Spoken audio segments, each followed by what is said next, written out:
Hello, Richard. Hello, Nicola. How are you? Buenos dias. Hi, nice to meet you. Nice to meet you. Thank you. This is Humberto Waxing from the National Banking and Securities Commission. So thank you very much for your assistance. And I want to say hello, everyone. I hope that you find not only very interesting, but very useful all the information that we are going to receive beginning on this day. Thank you very much. This is going to be the first webinar that we are going to have about TCFD. As we have mentioned before, we are going to, with the help of Nicola and Richard, we are going to try to go deeper in the understanding of the TCFD. Thank you once again, Richard and Nicola, and I like you the floor for you. Thank you very much. Thank you, Humberto. Buenos días a todos. Mi nombre es Nicola Swan. Estoy en Nueva Zelanda. Trabajo con Londres. That is all I'm going to say in Spanish, because my Spanish stops around there. But I'm very delighted to be with you in my morning and in your afternoon. And I'm here with Richard Folland, who's joining us from London. Richard and I are working together on a number of the skill shares on this program, working with the UKPACT program. And so it's really lovely to have this opportunity to speak with you all. Can I just check that you can all hear me okay? And I will share my slides and then we can get underway. I can hear you okay, Nicola. Perfect. And Humberto, I think you might just need to enable screen sharing so that I can share my screen. So maybe I want to ask for help for GGGI, if you can allow. Yes, sure, Humberto. Thank you. I'm going to do it right now. Thank you. Thank you. Thanks, Gabriela.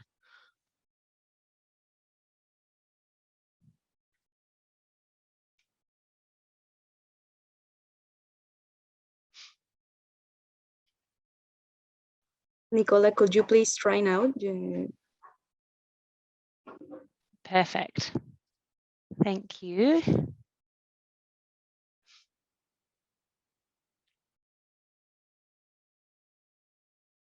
Okay, can I check that you can see the slides now? We can see them. Thank you. Brilliant. Okay, so I'm joining from Wellington, but working with the UK and the UKPACT program, and I'm a partner in a law firm in New Zealand. I was working in the UK for a long time, and I've been working for some years now on the TCFD, which has been introduced as a mandatory reporting scheme in both UK and New Zealand for a range of businesses, for listed companies, for large banks, for fund managers, for insurers. And it's been really great to see the work that Mexico is preparing in this area, and really great to hear the progress that you are making in terms of bringing TCFD and climate-related reporting in for businesses in Mexico, and particularly for the financial sector.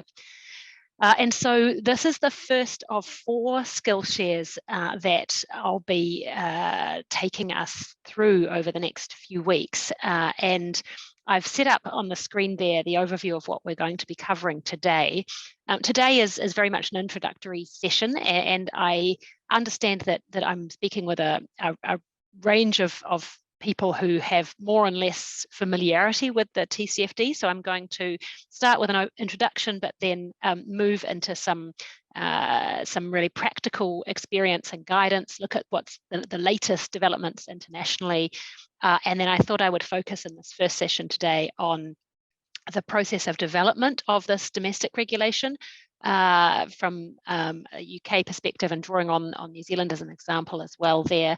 And then also spend a little bit of time looking at just a useful example from the UK in the banking sector, relevant for people on this call, just so that everyone gets a sense of what the TCFD is aiming towards, and what the kinds of disclosures look like in the banking sector. And I think that will then set us up well to focus in more detail on some of the details of how this reporting scheme works through our next 3 sessions. Richard, it's really wonderful to have you here as well, and I just invite you to jump in with any comments, particularly from your experience sitting in the UK at the moment. Was there anything you wanted to just say at the outset before I kick off into the content? No, thanks, Nicola, and hello, everybody. Delighted to be here with you on this skill share. I mean, Nicola set it out very well what she's going to cover, and I guess I will come in particular, given as Nicola said that the UK has had a leading role really in taking forward TCFD, and can speak a little bit from my experience here based in London as well. But Nicola, I'll hand back to you. Thank you. Thanks, Rich. Okay, so in terms of just introducing us to the TCFD, and I know that some of this will be familiar to some of you already, and please bear with me as I just bring everyone up to speed on where TCFD has come from. The Financial Stability Board back in 2017, which feels like quite a long time ago, in fact now,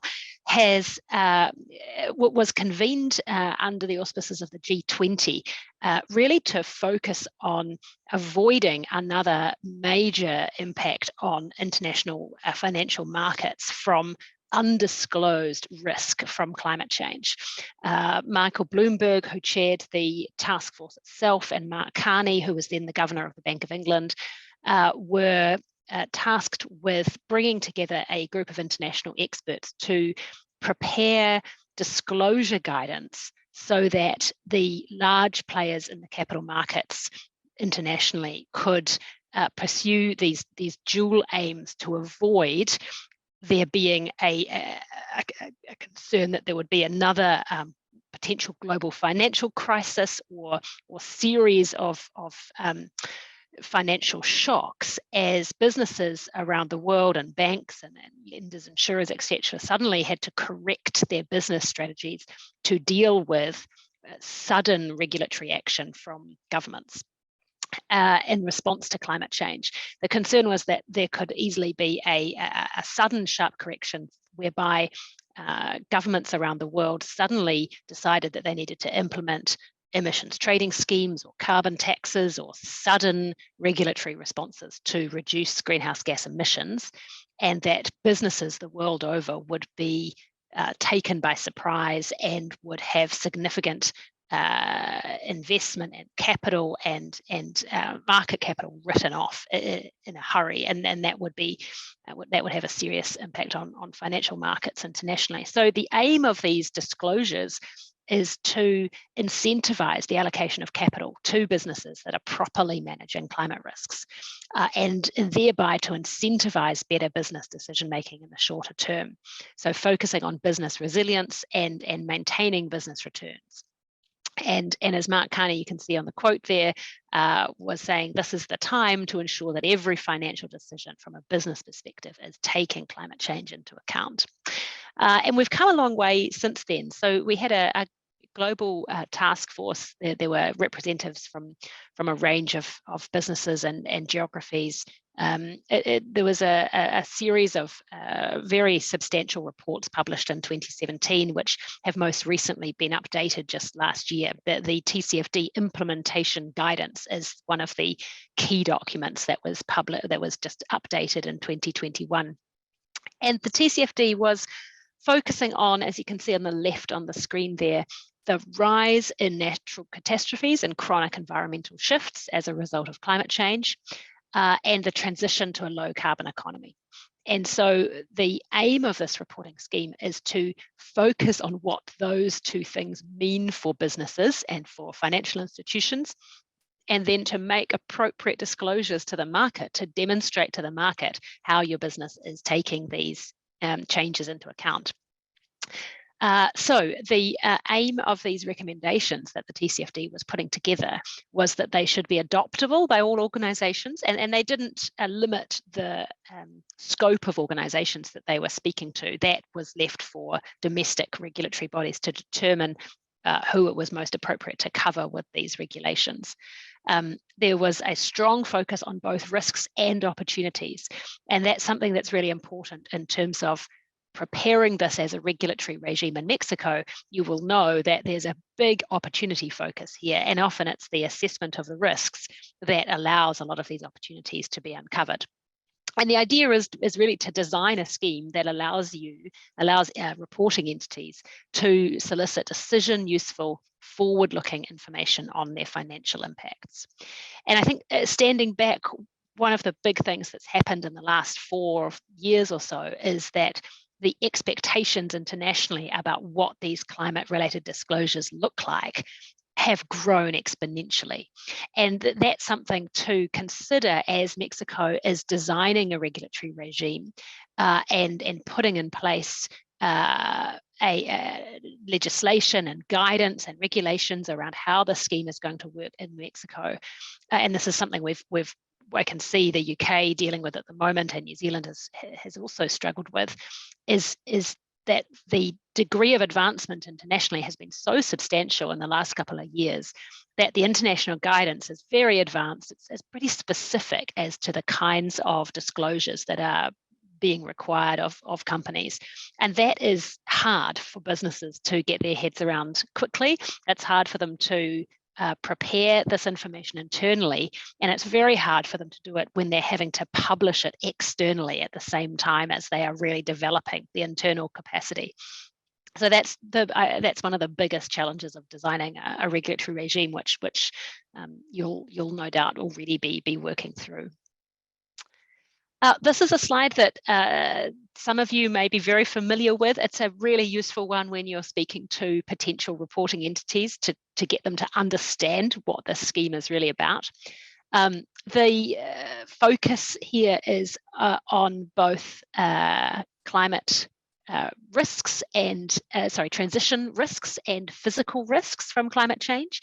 And it's the physical risks down on the bottom left that are the ones that are most usually understood. It's the acute extreme weather events, the chronic changing weather patterns, rising sea levels. They're the ones that businesses can understand and get their heads around. But much more significant and often coming down the pipeline much earlier for businesses are what are described as the transition risks up on the top left. And these are the policy and legal risks, the new ETSs coming in, emissions trading schemes coming in, the exposure to regulatory change, to potential litigation, to market shifts, consumers changing their behavior, reputational issues as a result of climate change, increasing focus on the net zero transition. All of that is coming through much more quickly for businesses, and I think is not necessarily understood by businesses as they are contemplating what a climate related risk and opportunity might look like for them. And that's a really important education piece as you're working through this regulatory design. And then you have the opportunities on the right-hand side, which you can see, particularly in the financial sector. I'm working with a number of banks in New Zealand at the moment, and they are very focused on the opportunities from sustainable finance, new green bonds, new green lending, the opportunity to develop closer relationships with their big business clients as they help them get to grips with doing this work themselves and use it as an engagement opportunity between the bank and the large customers to share the learnings that the bank itself has had. So opportunities and risks on both sides. In terms of the disclosures themselves, those who've had a little bit of a look at this will have seen that there's 4 pillars of TCFD reporting, and they're broken down into the pillars you can see on the screen: governance, risk management, strategy, and metrics and targets. And I'm going to go through what each of those cover today. This is the most well-known screenshot from the TCFD's work to date, and you can see the 4 pillars on the screen here. And this is if you need to describe this new regime in sort of one slide to reporting entities, this is the one to use. And as the last couple of years have unfolded, there has been extensive guidance on each of these 4 categories of disclosures. So the first one is governance, and this is the easiest one for reporting entities to understand. It's disclosures that explain how the organisation is governing climate-related risks and opportunities, and it's really describing how the board is operating and how management is operating. And we'll go into some detail as to how those disclosures work in practice and where some of the difficult parts of that are. The second and I would say main category under the TCFD disclosures is the strategy category. This is the category where businesses are required to disclose the actual and potential impacts of climate-related risks and opportunities on the organisation's business, strategy and financial planning. And there's a materiality threshold applied across these disclosures. This is where a lot of the hard work in TCFD is done. And the reason is that the first disclosure under this category is to describe the climate-related risks and opportunities that the organisation has actually identified over the short, medium and long term. And that is one of the hardest and most important first steps for businesses reporting here, and particularly for financial institutions, is to actually just get to grips with what these opportunities are for your particular organisation. And that involves quite an extensive process, often within the business, potentially using external experts, but really bringing together the key parts of the business, not just the sustainability team, but the investment teams for a bank. It's the new product development team, it's the lending team, it's the credit exposure. It's bringing together all those different pieces within the organisation to identify where the risks and opportunities are for the particular institution. And often for a bank, the risks are going to be in particular lending portfolios where you're lending to coal, to oil and gas, to heavy industry, looking at how you're exposed across those different lending portfolios within the bank, residential mortgages, if there are a lot of physical risks anticipated from climate change. In New Zealand, we have a large coastline, and we have a large concern around, in UK as well, around coastal erosion and increase in sea level rise, and not just the physical impact that will have on coastal properties, but the preceding transitional regulatory change. So the withdrawal of insurance, the lenders not wanting to issue new mortgages, withdrawal of services, the council, sort of local council regulation of how water and sewage, etc., is provided in those areas where there are those increasing water tables as a result of sea level rise. There's a lot of that regulatory change which is happening earlier. So identifying that for the particular business is a really important first step. Then there's the description of how those risks and opportunities are going to impact on the organisation's business strategy and financial planning. And that's the area where there's been the most significant development internationally in terms of the detail of the impact of those disclosures. And then there's the description of the resilience of the organisation's strategy. And this is perhaps the least well understood part of TCFD in my experience of working with businesses who are getting to grips with this. This is where the business needs to, they've assessed already their impacts on the business from climate change, from the risk identification work. Then they've assessed the impact on the strategy, so whether they're going to actually change their business strategy as a result of climate risk, and often that's both to withdraw from risk areas and to move into opportunity areas. But then having to test that resilience against different future potential climate scenarios, that's what this third part of this category is about. And here, businesses are expected to consider a range of potential climate scenarios that could plausibly occur in future. And there's a range of different scenarios based on the degree of physical change that is expected for the particular country or region, and also the degree of regulatory change, whether that's going to be done in an often split between an orderly fashion and a disorderly fashion. And then testing how is our organization's strategy now going to stand up to these different scenarios? How might it really come under pressure if one of the more negative scenarios plays out? And it's a difficult process, but it's been applauded as a really important part of TCFD and really important to the success of TCFD is doing this scenario analysis and resilience testing piece. The third category is risk management, and this is a bit more straightforward and is more easily understood by reporting entities who are used to dealing with a range of different risks in their business. It is describing how the business identifies and assesses risks, so it's more process focused than actually substantive, which is the strategy disclosures. It's describing the organization's processes for managing climate related risks alongside other risks, like cyber risk, for example, and then describing how these identification processes are actually integrated into the organization's overall risk management. So there's a tension here between setting up a new risk management process for a particular kind of risk, the climate related risk that we're looking at, but also trying not to reinvent the wheel and trying to bring that risk into broader risk management within the business. And in the final section, metrics and targets. So this is where entities are required to report specific metrics that they are using to measure climate-related risk within their business and specific targets that they are using to work towards reducing risk or chasing opportunities.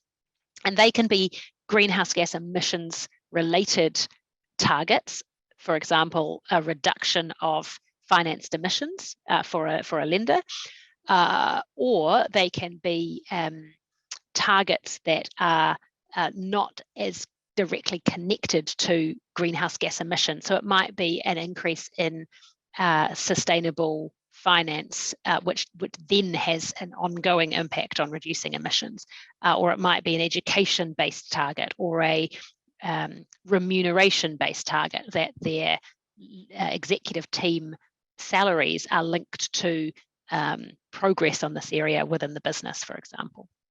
Rich. Yeah, thanks, Nicola. I thought I would come in with just one comment, and maybe to give you a few seconds where you can have a drink of water or coffee or whatever. But the four pillars here that Nicola's just described, there is a logic from a company point of view. I've done quite a bit of work advising energy companies around this. In other words, following through the sequence of the pillars. So if you're a company which is affected by the legislation here, think first of all about getting your governance right, the internal structures there. Then having that, there's a natural logic then for those internal structures to look at the strategy. Then when you set out your overall strategy, then you can start to go into the detail, the processes Nicola described it around risk management. And that in turn enables a company, a regulated entity, then to be able to go into that bigger detail about setting metrics and targets as well. So I thought that's helpful. I just thought I'd make that additional comment. Thanks, Nicola. Yeah, no, thanks, Rich. The next slide is just a quick snapshot of how this is progressing internationally. I mean, it really is incredible the take-up that this has had. And I won't bore you with statistics, but you know that this has really been adopted broadly, voluntarily by businesses and also by governments around the world. This is just a useful reminder for those that are going to have to get into the detail of it, of where the latest guidance is from TCFD. There are these three main booklets which are all available online, and sometimes there's a lot of guidance out there, and these three are the ones that are most important and most recent from the TCFD itself. And I'll share these slides with you so that you have them and can take these away. And then I wanted to just touch on the two latest developments internationally on TCFD. And this is getting into a bit more detail for those who are more familiar.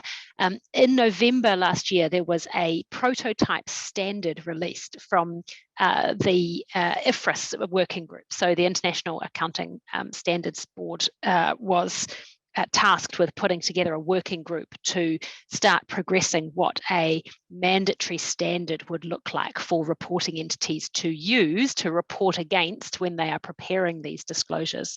So starting to move from the recommendations that the TCFD established into more detailed guidance.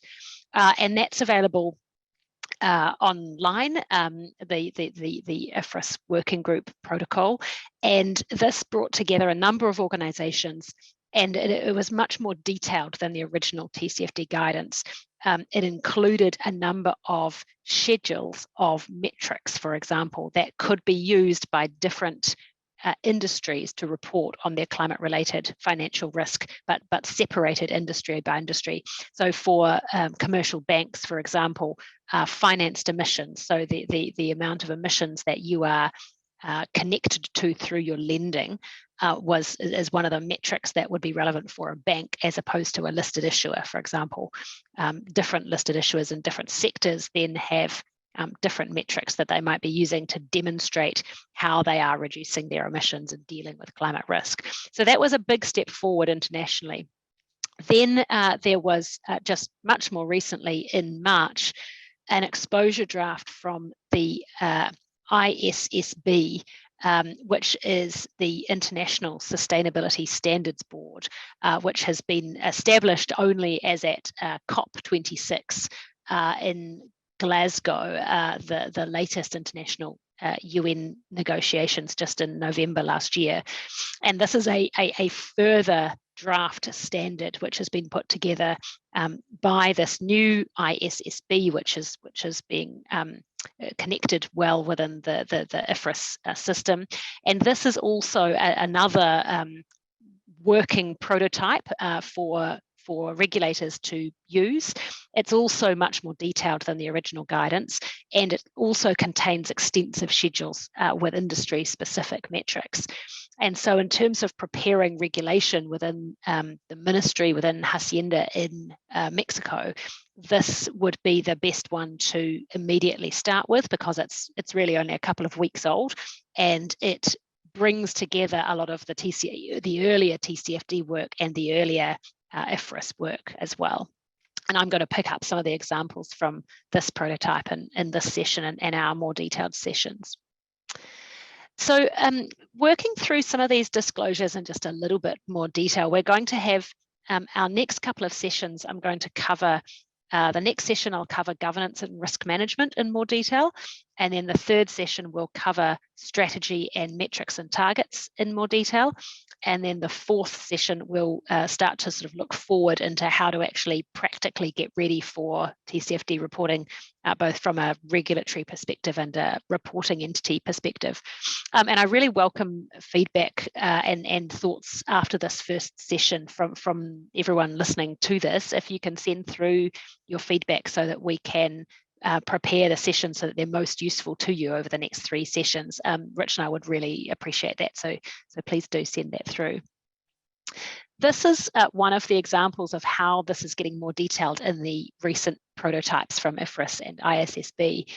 And so, for example, on the governance side, the description of the board and management's role in the management of climate risk is then broken down into how responsibilities are reflected in board mandates, how skills and competencies are available to oversee climate response strategies at a governance level, the processes and frequency by which the board is informed about these risks and opportunities. You can see this getting very, much more granular. How the board considers these risks and opportunities when overseeing strategy and major decisions, and then how the board is overseeing climate targets and monitoring progress, and including whether this is incorporated into executive level remuneration.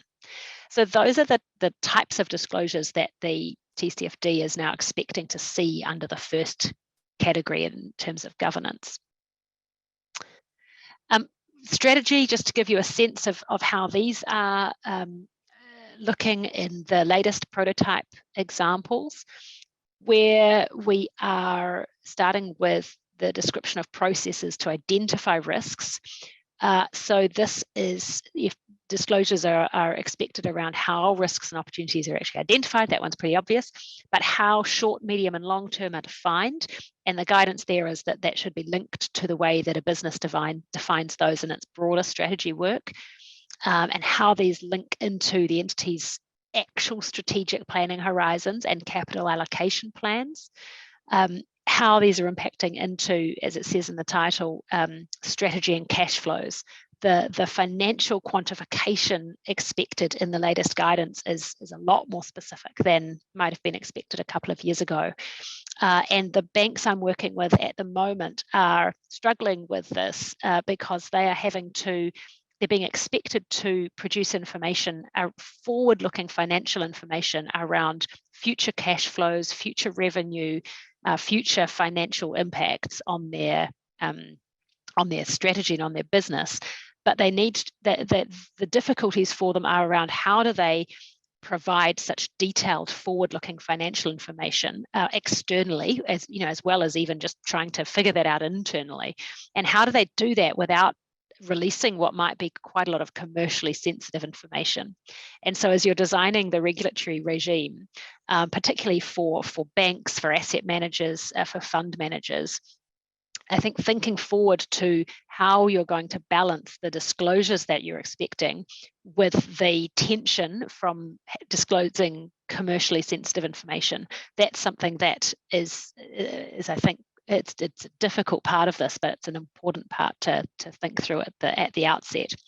And I think as we work through some of the examples from the financial sector, you can sort of see how that's being managed by businesses. And being managed really well by some of the international banks that are disclosing these types of disclosures on a voluntary basis.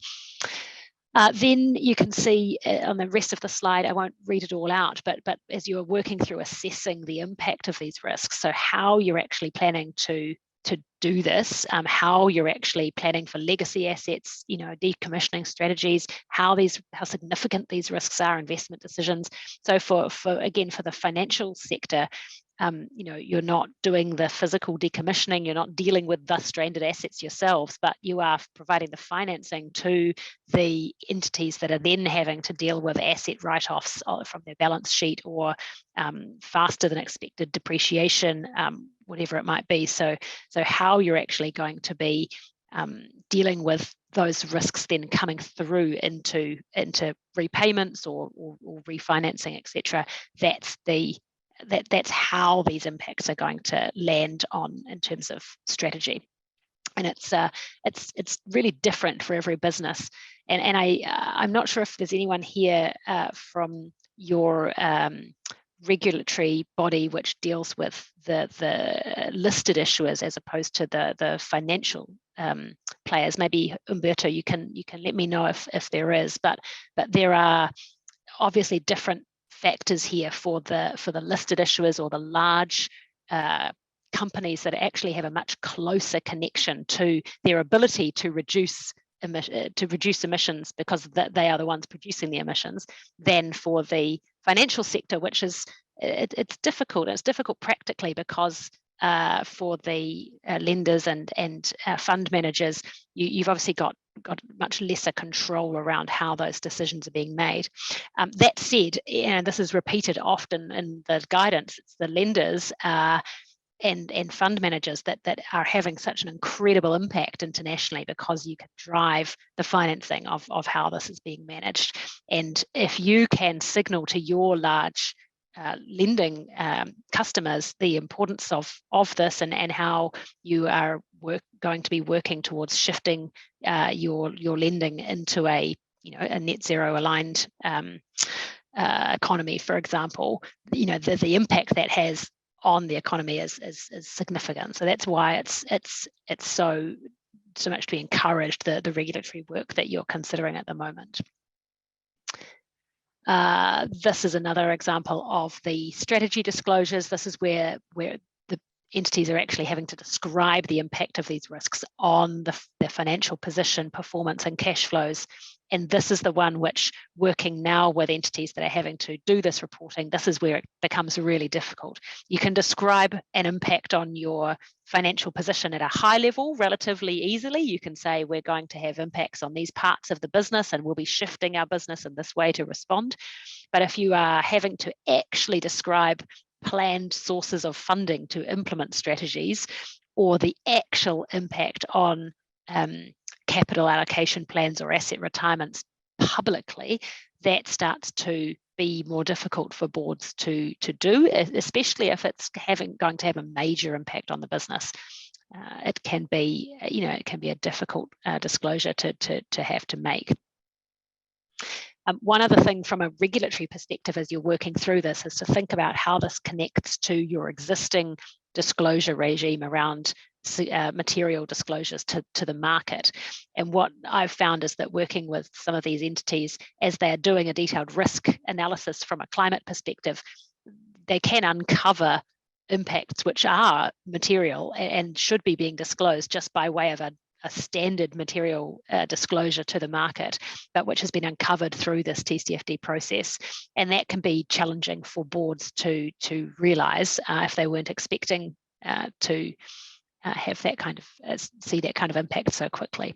But it obviously is very important for the business to get across these risks early.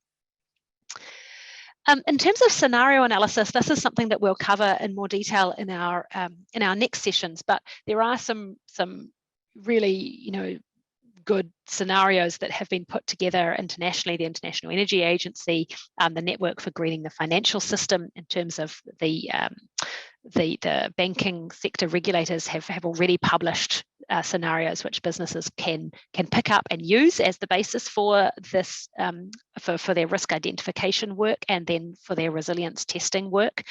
The difficulty here is that if you don't have scenarios that are localized to Mexico or regions within Mexico, they're still not as useful for businesses that are trying to identify the risks to their particular operations.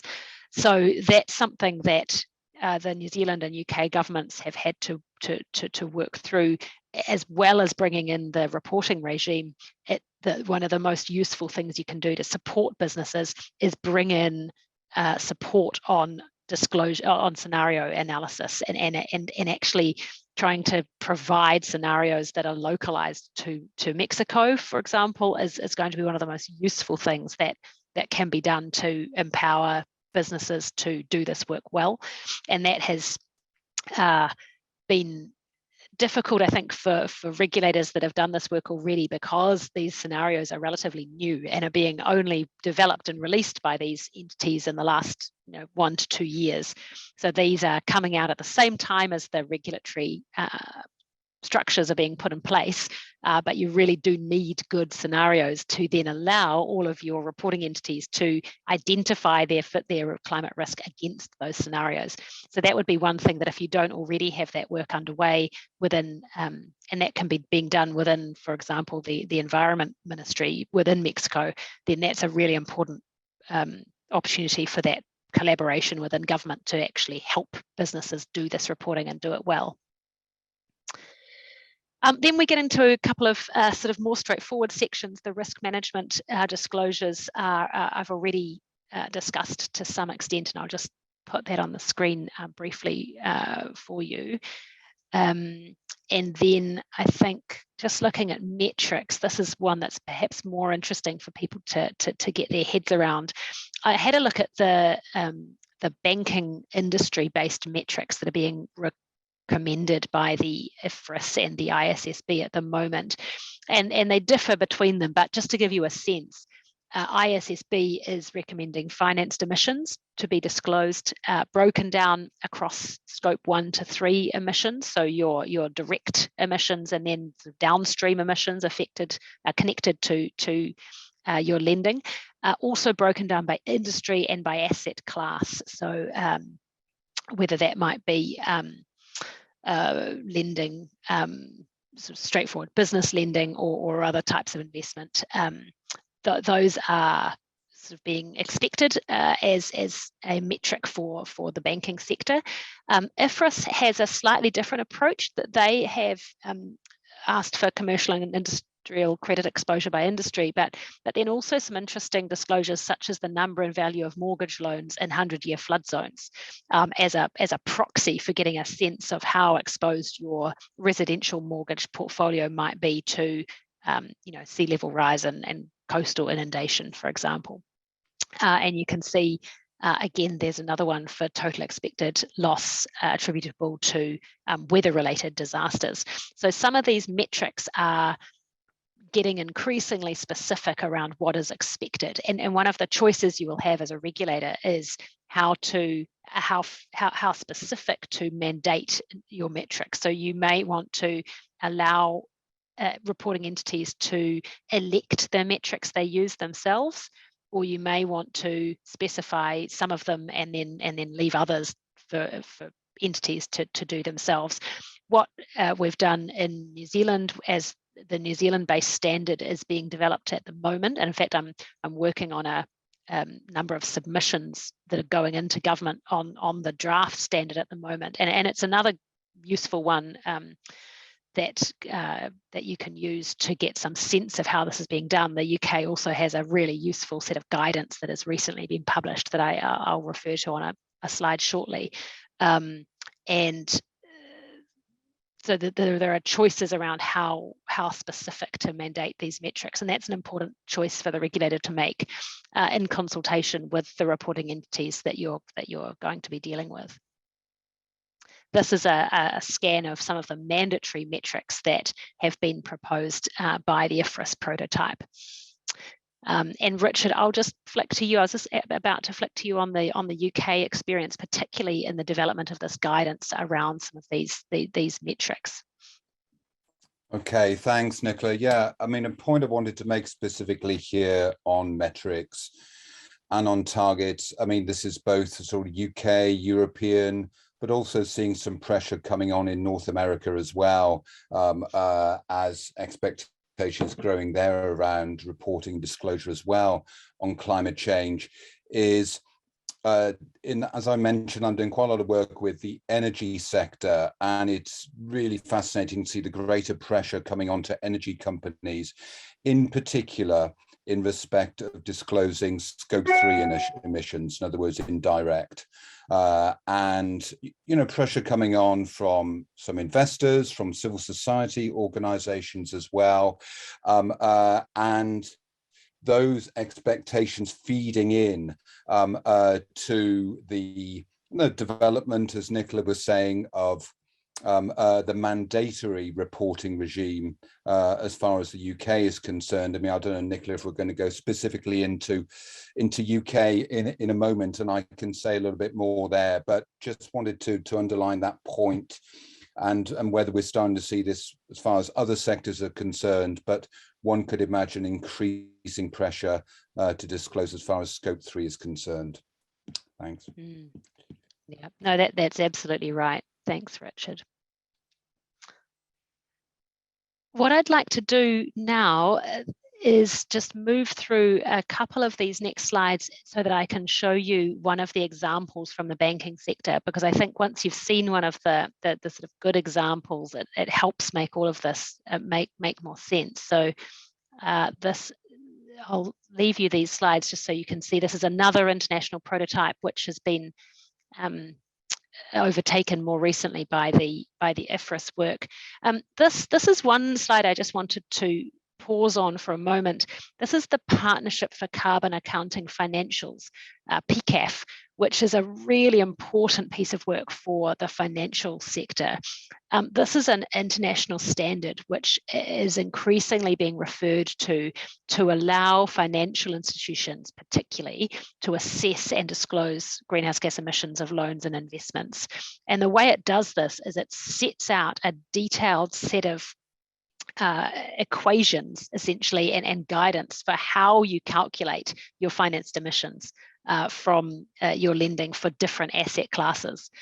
So, for example, for standard business loans, say to a private company, there are sort of 4 or 5 pages in this guidance that explain to you exactly how you would calculate what your financed emissions are if you are lending, say, $1 million into a business that has a certain amount of emissions, but obviously not all of those emissions are attributable to you because you're only lending $1 million, and the market cap of the business might be significantly more than that. They might have repaid 70% of the loan, and so it gives you in a really granular way how you would calculate your financed emissions in that particular scenario. And what I've seen internationally is this PCAF work being cited increasingly by regulators and by reporting institutions, particularly the large international banks, to allow them to make these disclosures confidently and with some level of comparability between reporting entities. What's also really useful from the PCAF standard is that it allows you to disclose a rating for how confident you are in the data you're using to estimate or disclose your emissions. So if you're a bank that is lending to a large number of residential borrowers, and you don't have individual data from all of those residential borrowers about what their emissions are, and you're therefore using aggregated or sector level data to estimate what your exposure is, you can indicate that by giving a higher PCAF score, which explains that the data you're using is not as good as if you had specific emissions data from a particular business that you were lending to, where you knew exactly what their emissions were because they were reporting them directly to you. If you knew exactly what the borrower's emissions were, because, for example, it was a large energy company, then you could disclose a lower PCAF score. And this is, I think, going to be really transformational in this area because it allows you to still be disclosing what your financed emissions are, but to accurately explain in a way that is internationally understandable whether you have greater or lesser degrees of confidence around exactly what those emissions are. And over time, as the aggregated data gets better and as more and more of banking customers do provide their own specific emissions data to their lenders, you'll see those PCAF scores reducing. And that will mean that banks are getting a better understanding of exactly where their financed emissions are and how they are changing. So that is something where, in terms of upskilling your reporting financial institutions, allowing them to understand how PCAF works and capacity build around PCAF is I think going to be really helpful. But again, you know, this is relatively new and moving pretty quickly.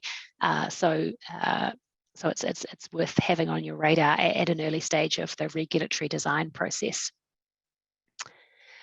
Then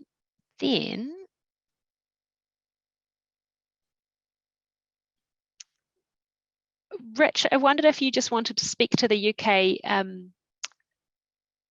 regime coming in at a high level at this point. We can pick this up in more detail, obviously, in the other sessions, but just as a snapshot, because it's had such a leading role. Yeah, thanks, Nicola. Well, I mean, as it says here up on the slide, I mean, the UK is one of the first countries to introduce mandatory TCFD reporting, and that's actually, you know, literally from earlier this month. I mean, the UK is in fact the first G20 government to introduce this, and here, you know, you can see the requirements here on reporting. In other words, for the size of companies, for publicly listed companies. But also for private companies as well, in terms for them both on the number of employees, but also their turnover.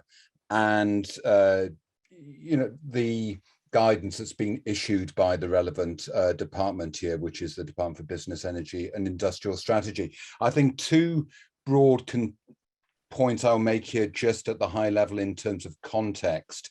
I mean, first of all, for in the UK, and I think one could say the same to some extent as far as the European Union is concerned as well, is that the TCFD reporting regime should be seen as part of the broader approach that the UK government is taking on green finance, its broader green finance strategy, and the role that the TCFD plays here. Nicola said at the start, you know, to think about this in terms of risks and opportunities, but also that the UK is going to be bringing forward a broader sustainability disclosure requirements regime as well, and a roadmap for this was set out by the UK Finance Minister, the Chancellor of the Exchequer, at COP26 in Glasgow last November.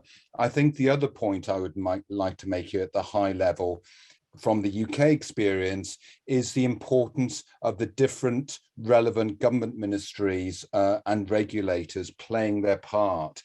So the UK Finance Ministry takes the overall lead, the UK Treasury, the equivalent of the Hacienda, the Mexican Finance Ministry, on TCFD. But as you can see, Department for Business, Energy, Industrial Strategy plays a very important role, not least because they lead on climate change policy, but also the Department for Work and Pensions, thinking about the impact of TCFD reporting for financial institutions, for pension funds.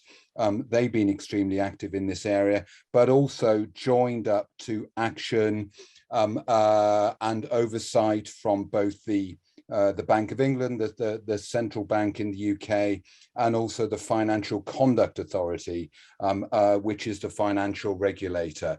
And, you know, extremely important there, I think, from the UK experience of these different government ministries and regulators working together on this, because that's, of course, extremely important as far as both the UK companies have got to report under this regime, but also the financial institutions. So I hope that's helpful. Nicola, back to you. No, that's very helpful, and we've got the same regulatory picture evolving here. We've had the Ministry of Finance and the equivalent of the Department for Business and Energy and Industrial Strategy designing the legislation to put this into place, and then a separate entity designing the actual standard that businesses will report against. And then you have another separate entity, the Financial Markets Authority, which is the regulator who will be supervising the actual disclosures when they are made and determining whether entities are reporting well or not well against the standard. And then the Reserve Bank is involved in supporting banks to do this well, as it plays into their broader mandate to make sure banks are being managed well. So the working together part is a very real one. And that's the New Zealand equivalent, which I'll skip through. It's very similar to the English, and the New Zealand standard is just another useful piece of guidance here in terms of how this is being brought into a domestic scenario. I wanted to use Lloyd's UK as an example, just as we're closing, to look at how this is being done well, and then this will then kick into the work we're going to be looking at in the next couple of sessions in more detail. But I thought it was just a nice piece to end with here. You can see I've pulled out some of the key pieces of their reporting on governance, and you can see the types of disclosures that are expected. So there is a board, and it breaks down into having responsibility through different committees for different pieces of this. There's a statement there from the Board Risk Committee Chair, and then you can see here on the right hand side, these are just key discussions and decisions taken in 2021 around managing climate risk, and they're reporting the key decisions that the governance body has taken. This is very small, but I'm conscious you've got it on your screens in front of you, and I'll leave it just for you to take away.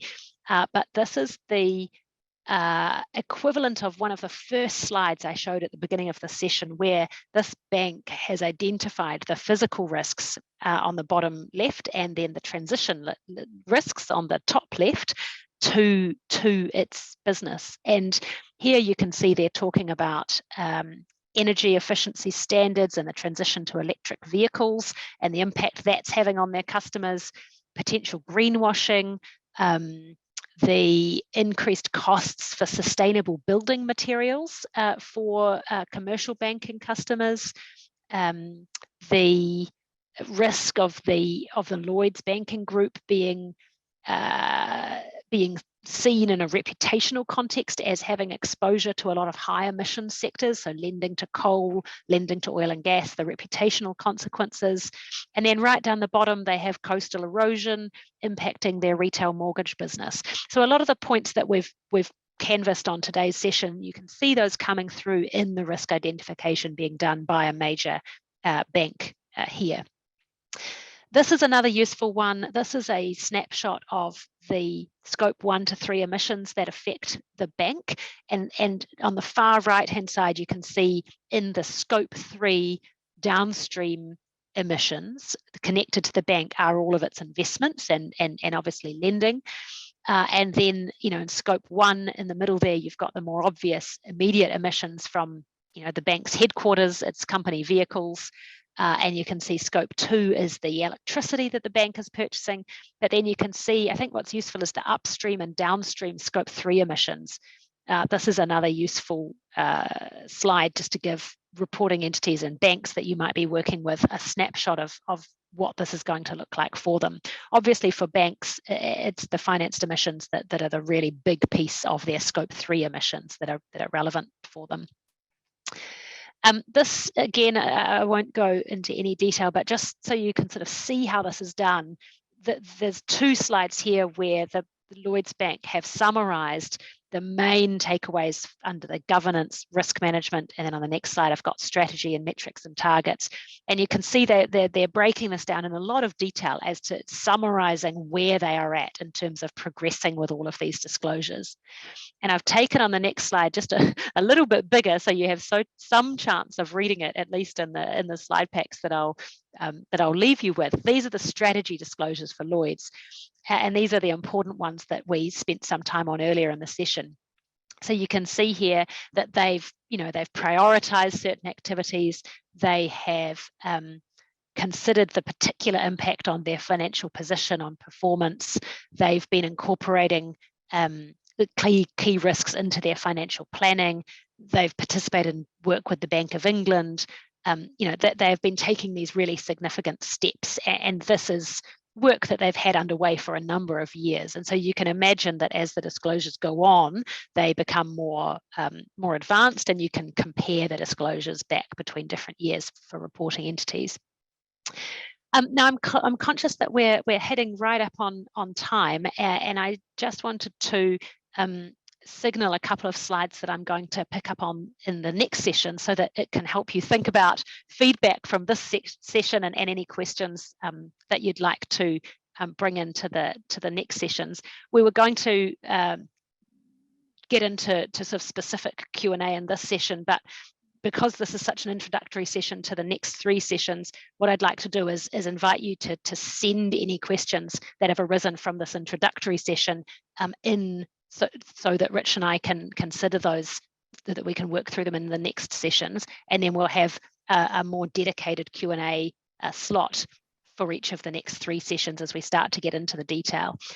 So just to leave you with some of the points that I'm going to cover in the next 2 sessions in particular, picking up from what Lloyds have done, are looking at here. This is the financed emissions that Lloyds are reporting. So for example, they are looking to reduce carbon emissions by more than 50% by 2030, and they're doing that in terms of their downstream financed emissions, but also emissions from their own operations.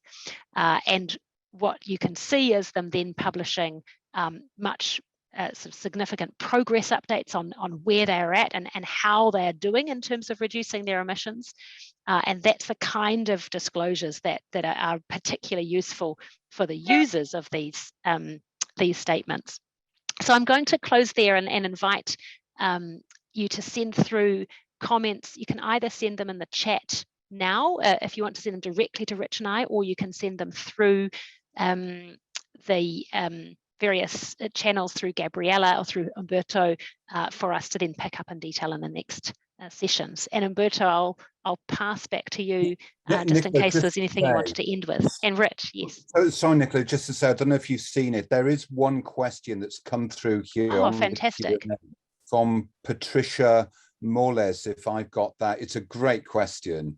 In the case of the UK, how will companies file their TCFD reports will there be any supervision on the quality or the content of such reports?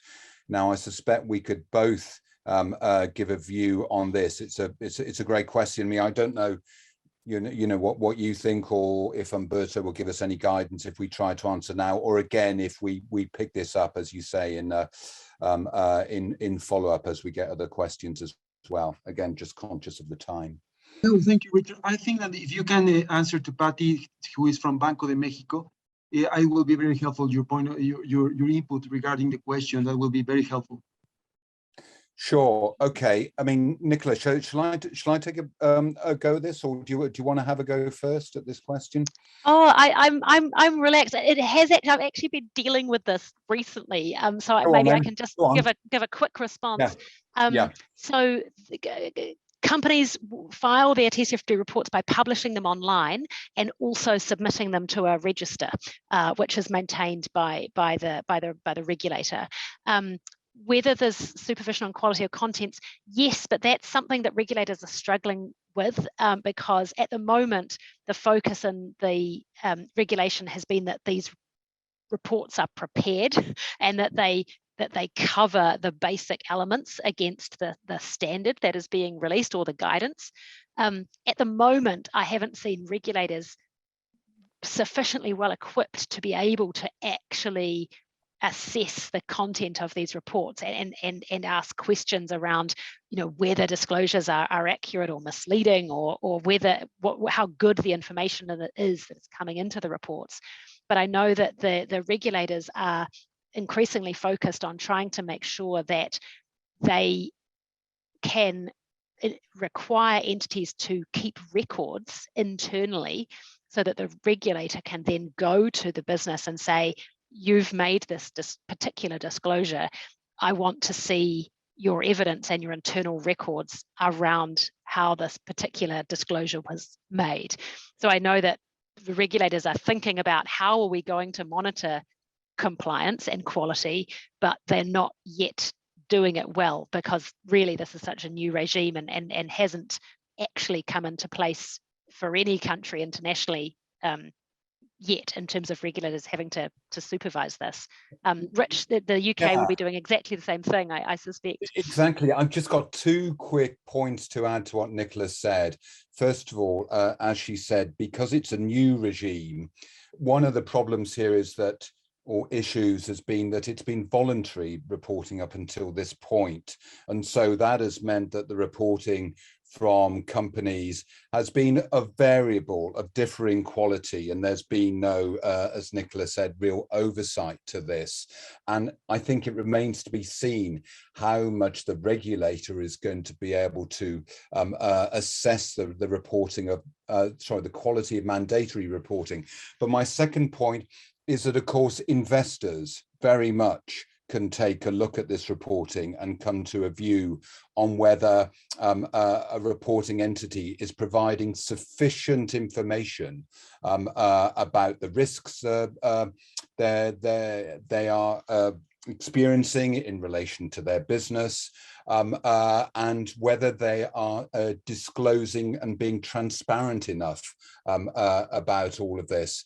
And investors can put more pressure on themselves. There is, in the energy sector, there is a major international coalition of investor groups called the Climate Action 100+, which engages with the 100 largest emitting companies in the world around this. So investors, I think, will have an important role to play in terms of determining the quality of the reporting from companies. That's right. And I can see a couple of other great questions around auditing and the sort of broad nature of the Lloyd's reporting. And I think just given the time, let's pick those up. But if you can keep those questions coming, we'll just keep a record of them now, and then we can pick them up in session 2 in a week or so's time. Yes, thank you, Nicola. Thank you, Richard. It has been a lot of information. It's very challenging. As a matter of fact, I have a very quick question to Nicola. In your experience, how long on average does an entity take to implement the pillars of the TCFD on average? For how long? I think to be honest, it takes a couple of years for an entity to start before it can produce really useful disclosures with appropriate data, and entities have not had much time to do that because they are figuring this out at the same time as they are being required to disclose. But for New Zealand, for example, the legislation was only passed to bring this regime in November last year, and the first reporting is going to start from the 2023 to 2024 financial year. And so entities have around 18 months to prepare for being required to disclose. And in that same 18-month period, one of the other regulators is developing the standard that will be used. So the equivalent of the prototypes I was taking you through, that standard is being developed. So reporting entities don't know exactly what they're going to be required to report. They have a sense of it from the international guidance, but they don't know exactly what the requirements will be. And that's very, very difficult. But it's almost unavoidable because of the importance of getting this happening quickly, that reporting entities are having to figure this out at the same time. But they're having to engage additional people to bring in expertise into the business to allow them to do this. And so one of the challenges is the lack of good people who are experts in this work and who can work out what your scope 3 emissions are for the business, or how the business is going to manage these risks, particularly for really large organizations where this information is really spread across the organization. Bringing the data together in one place is really challenging. So I'd say 1 to 2 years is sensibly how much time an organization needs to put this together. So we're talking about years. So it's that's give us provide us with the sensibility that from the moment that we start, for example, regulating, or a bank starts to asking for information for have a better lending process, we're talking about maybe years. So it's very important to familiarize with all these issues. They are very challenging. For example, scope 3 emissions, it's going to be really, really complicated for many companies, for the big ones, and what we can expect for the small ones.